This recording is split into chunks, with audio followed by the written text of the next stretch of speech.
Johanna and Klara from First Aid Kit, nice to meet you. Nice to meet you. Yeah. How's it going? Beautiful summer weather in Finland, and you're about to play your show soon. How have you prepared? We haven't really prepared in any way, which is awesome because we'll just go out and like be kind of nervous and just like I think when you're nervous you kind of focus more. So that's the plan, sort of. Yeah. Well, you've been to Finland quite a lot of times. If you have to say a few memories that have stuck to you the most from your earlier visit, what would be?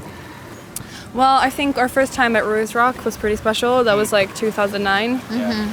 We played like a tiny tent or like a tiny stage, and there was a lot of like rock dudes in the audience. So we played a Kiss cover. Yeah. We played "I Was Made for Loving You." Really? I'm a huge Kiss fan. So Nice. Like our brother like used to listen to Kiss all the time, so we know all their songs. Yeah.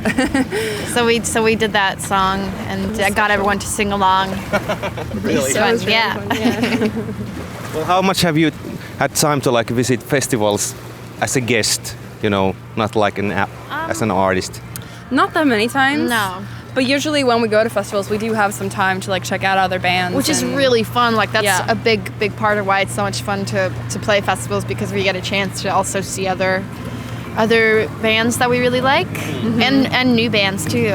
It's just that's always a fun experience. And you don't know who you might meet like in the VIP area. You might meet, you know. Who are the biggest stars you've met? Like who have you been starstruck? Yeah, Yes. for sure. Absolutely. I'm trying to think who is the biggest star. I don't know. We hang out with this Kirsten Dunst once, the actress, at a festival, festival the whole That was night. We cool. sang Joni Mitchell songs together. That was fun. Yeah. She's very nice. Yeah. We saw Bon Iver once. We didn't dare to say hi. Oh, no, We saw Anthony from Anthony and the Johnsons. Oh, in well, Finland. that was actually in Finland, but Yeah, we were too scared to say.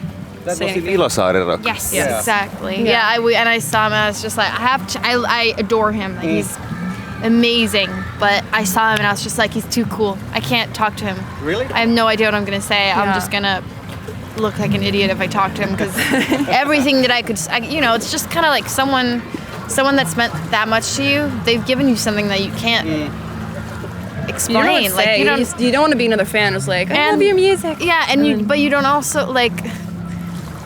I don't know. There's just everything that you say would just sound stupid compared to what you actually feel. You know. So I never. Next I never time we talked see to him, we'll chase him down. Oh no. Scary. Well, you started at a very young age, and of course you're still very young. But have you feel you've missed something because you've been so devoted to music for all your life?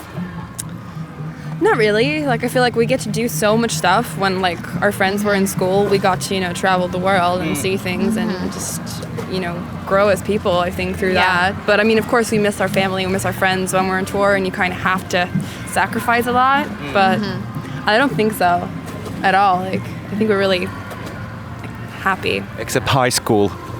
Well, I went to high school. Clara didn't. Yes. But she didn't miss anything. I don't know. I mean, it just seemed like the most logical thing to do at that point, because We had a record. Yeah. And we wanted to release it. Yeah.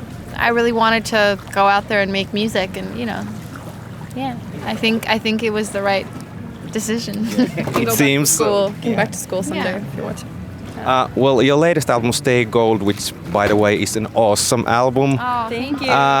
It's very dark and gloomy at some points, but you seem to be not dark and gloomy. So does it come from the country influences, or are you really mellow or depressed from time to time? I mean, I don't think it's like people are just one thing all the time. It's like everyone has darkness inside of them. Yeah. I think it's not like just because you're happy or you're like a social person doesn't mean that you can't have doubts and no, fears. but it's not like or, we would sit here and be like, fuck this, I mean, we don't put on the show. We're just ourselves. We try to be, at least. So for us it would be strange to be like that, but there are days when we feel horrible, but that's of the way it is course, for everyone. that's the way. And then what we do is when we feel down, we write about it, and that's how we deal with with things that are hard. Yeah. Of course, like you mentioned, it's normal because everyone feels like that from time to time. So, yeah.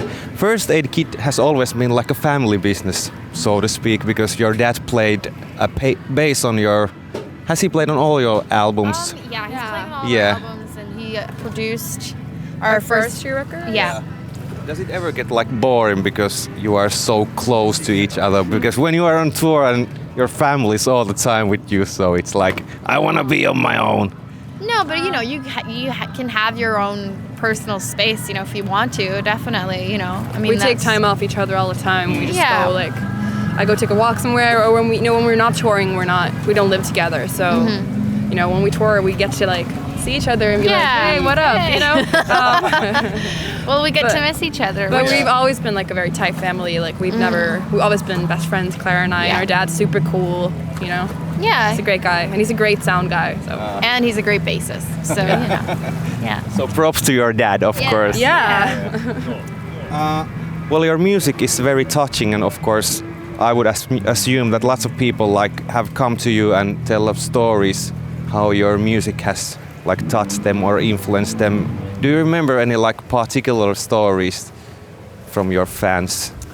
I mean, I don't know. Like, I don't want to tell anyone's personal story because you know that's really between us, you know. But I mean, I think every time someone says that our music means anything to them, I mean, that just gives us a reason to keep on doing it. You know, like that's incredible, and it's really a special thing to feel like what you do has a purpose in the world. You know, I mean, that's incredible. It really is, and it's always really moving to meet someone and feel like you know you've made a connection with someone that you've never met, but you've given something to them. I mean, that's really big, and it makes you feel like connected to other people, which is a fantastic feeling.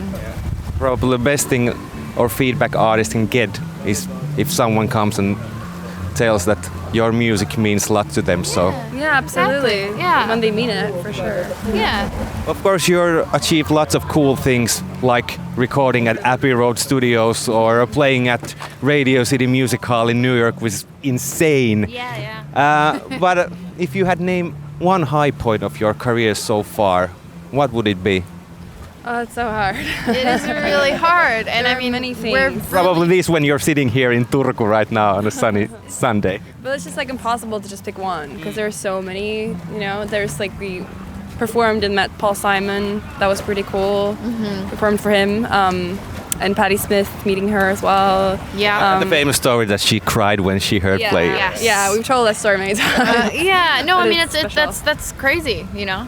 But I think also it's like all these kinds of things that are just kind of surreal. Yeah. That we get to have are things that you I don't never think about because I think I'd go crazy if I just thought, oh yeah, you know, I made Patti Smith cry. You know, it's like that's the kind of thing that someone will ask me about, and I'll be like, oh yeah, that happened. That's really strange. You know, it's like these things you can't understand them, and you can't try to understand them. You're just happy when it happens, but that's not like why we make music. You know, to have amazing experiences. It's just because we love making music so much, and then all these crazy things happen, and you're just kind of surprise every time. It's just like, really? Wow. You know? Yeah. That's cool. Career-wise, whether you're like a musician or a plumber or a journalist, you may do some things that you might regret, like wrong choices as far as the career goes. I was just trying, what would a plumber do?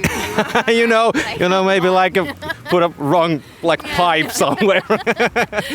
We have to imagine that. Okay, but anyways, have you made any like decisions career-wise that you might regret afterwards?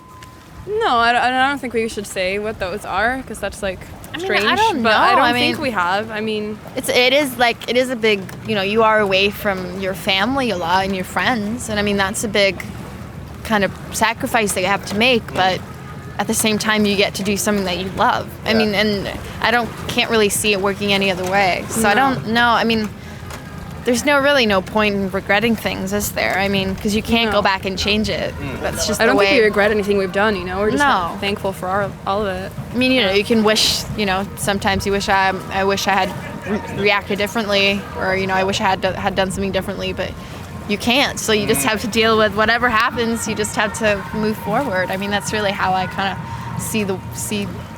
And that's life, because it's no use for regretting things. It's just one life, man. Just live it. Yeah, that's true. And all the cliches. As a last question, you have done tons of festival shows. What would be the weirdest festival you played, or weirdest gig you ever played? Oh, God, I'm trying to think. Weirdest. We played for anonymous alcoholics once. Really? Yeah.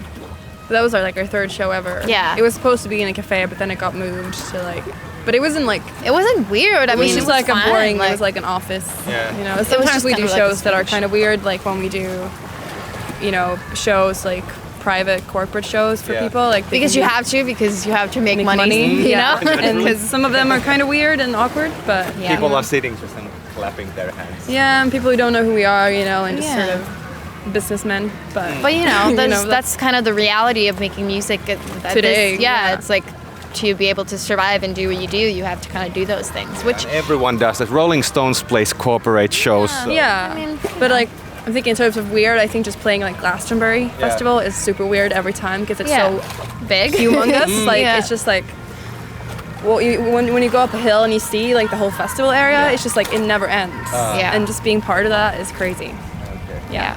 Hey, thanks a lot. Thank Thank you. you.